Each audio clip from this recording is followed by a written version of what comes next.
દિયોદર તાલુકાના સણાદર ખાતે ગોસ્વામી સમાજ દ્વારા વિદ્યાર્થી પ્રોત્સાહિત સમારોહ યોજાયો। દિયોદર તાલુકાના સણાદર ખાતે અંબાજી મંદિરે ગોસ્વામી સમાજના તેજસ્વી તાલાઓનો સન્માન સમારોહ કાર્યક્રમ યોજવામાં આવ્યો। સાથોસાથ ચોપડા વિતરણ, નિવૃત્ત કર્મચારી અને ચાલુ નોકરીવાળા કર્મચારીઓનું સન્માન કરવામાં આવ્યું। દરેક ધોરણના 1 થી 3 નંબરનું ટ્રોફી, પ્રમાણપત્ર અને ઇનામ આપી સન્માન કરવામાં આવ્યું। કાર્યક્રમની અંદર ખૂબ જ બહોળી સંખ્યામાં હિન્દવાણી ગોળ 1, 2, 3 માંથી વડીલો, યુવા ભાઈઓ બહેનો અને વિદ્યાર્થીનીઓ મોટી પ્રમાણમાં હાજર હતા। ગોસ્વામી સમાજના યુવા મિત્રએ સુંદર આયોજન કર્યું।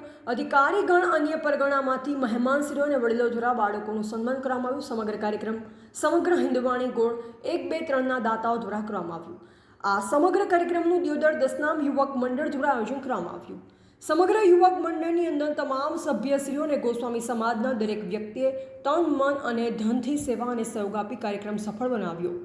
એવા લોમપુરી ગોસ્વામી બનાસકાંઠા સાથે પ્રકાશ ગોસ્વામી, દિયોદર સાથે અલ્પેશ ગોસ્વામી કાંકરેજ। ओम नमो नारायण। जय दसनाम।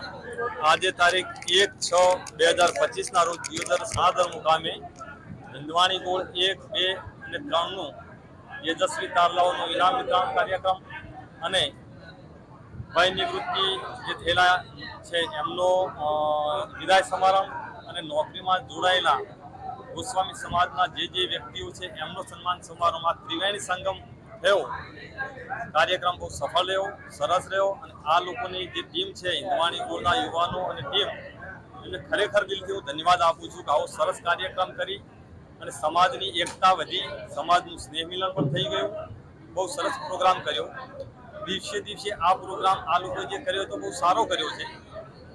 ભવિષ્યમાં વિદ્યાર્થીઓ માટે સમજો કે વાંચન માટેની લાઇબ્રેરી અને વિદ્યાર્થીઓ પ્રોત્સાહિત થાય એવા અવનવા કાર્યક્રમો આ લોકો કરતા રહે એવી શુભેચ્છા પાઠવું છું। દરેક વાલીઓને પણ વિનંતી કરું છું કે તમે જે રીતે આજે જે બાળકોનો ઇનામ વિતરણ થયું છે, ભવિષ્યમાં તમારા બાળકો પણ ઉત્તરોત્તર પ્રગતિ કરે અને સમાજ પ્રગતિની રાહે વધે। સમજો આજે જે નોકરિયાત બંધુઓનો સન્માન સમારોહ થયો છે, પણ ભવિષ્યમાં આપણા સમાજમાંથી દસનામ ગોસ્વામી સમાજના બાળકો ક્લાસ 1, ક્લાસ 2ની પોસ્ટ ઉપર પહોંચે અને સમાજને ગૌરવ અપાવે એવી અભિલાષા સાથે દરેક વાલીને વિનંતી કરું છું કે બાળકોને અભ્યાસ માટે, ભણાવવા માટેની ખૂબ મહેનત કરો અને બાળકોને આ તકે કહીશ કે તમે શિક્ષણ ફક્ત નોકરી માટે નહીં। હિન્દવાણી ગોળ 1, 2 અને 3 ના સમગ્ર યુવા ટીમ અને વડીલોનો જે સાહસપૂર્વક આ જે કાર્ય સફળ પ્રોગ્રામ બન્યો છે જે ધન્યવાદને પાત્ર રહેશે। બીજું કે સમાજ માટે શિક્ષણનો દોર ચાલુ રહેવો જોઈએ અને શિક્ષણ ઉપર વધારેમાં વધારે ભાર રહે એવું દરેક વાલીઓને સૂચન મારા તરફથી અને મારા પરિવાર વતી। બીજું કે સમાજને વધારે તો હું નહીં કહી શકતો, પરંતુ સમાજ માટે એક નવો રસ્તો કે જે વ્યસન મુક્તિ જે અભિયાન છે એ શિક્ષણની સાથે નહીં ચાલે। શિક્ષણ હશે, શિક્ષણ જોઈશે તો વ્યસન નહીં ચાલે।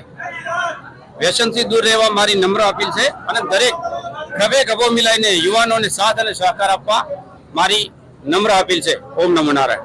પહેલે તો હું મારી દસનામ સમાજને ઓમ નમો નારાયણ થી આવકારું છું અને જે મારે હિન્દવાણી ગોળ દસનામ ગૌસ્વામી સમાજ જે તે આ કાર્યકર્તા 2 મહિનાથી દોડધામ કરી રહ્યા છે, આ પ્રોગ્રામ બનાવવા માટે એમણે બહુ મજૂરી કરી છે। પહેલી તો દિલથી એમને ખૂબ ખૂબ આભાર અને ખૂબ ખૂબ ધન્યવાદ આપું છું।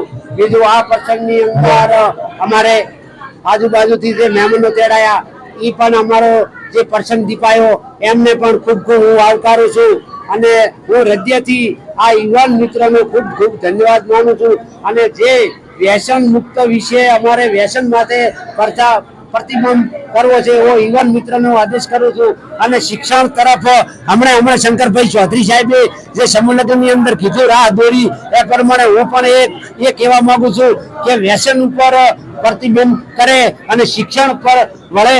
જે તે આ યુવાન મિત્રો જે આ શિક્ષણ વિશે કાર્ય કરી રહ્યા છે એમને હું તન મન ધનથી બિરદાવું છું અને મહેમાનોને પણ બિરદાવું છું અને આ જે કાર્યક્રમમાં અમે આ 3રો કાર્યક્રમ કરી રહ્યા છો। 2 કાર્યક્રમો તો આગળ રમત કરી રહ્યા. આ ત્રીજો કાર્યક્રમ કર્યો છે. અમને દાડે પાડે વેગ પકડે છે, દાડે પાડે અમારી ઉત્સવ વધે છે, એટલે હંમેશા ભાગી બન્યા. એમને પણ ખૂબ ખૂબ ધન્યવાદ આપું છું. અને જે સમાજ બંધુઓ આ સમાજ અને કે અમારે એક ગોળ ગોળ કોઈ નહીં, દશનામ ગૌસ્વામી સમાજ, દશનામ ગૌસ્વામી સમાજ દરેકને સાથે ખરેખર મિલાવી અને અમારે ચાલવાનો વિચારણા છે. અમારી અંદર કોઈ વિભાજન ના પડે એ માટે અમે પ્રવૃત્તિ અંદરથી રચનાઓ કરી રહ્યા છો. અને જે આ છોકરો બાળકો અને જે ભણે છે એમને પણ અમે આ પ્રોત્સાહન કરી રહ્યા છો. કેમ કે બાળકોનો આ ઉત્સવ વધે અને અમને ખબર છે કે અત્યારે શું કરવાનું છે, શું નથી કરવાનું બધું, પણ આ રીતે જે સાથ સહકાર આગેવાનો મિત્રો, રાજકીય આગેવાનો, જે મંડળના અધિકારીઓ છે એ પણ અમને સાથ સહકાર આપી રહ્યા છે. કોઈ બી પણ પાલનપુર હોય કે થરાદ હોય, વાવ હોય કે થરાદ ભીલડી હોય તો કદાચ વરસેરા મઠ હોય, કદાચ છે રાધનપુર હોય, તો આજુબાજુથી દરેક ઠેકાણથી અમને સપોર્ટ પણ મળે છે. શિક્ષણ વિશે પણ અમને ખૂબ મોર થપોડે છે. તમે ગમે ત્યારે જે કરશો અમે એમાં કાર્યરત છો. અમુક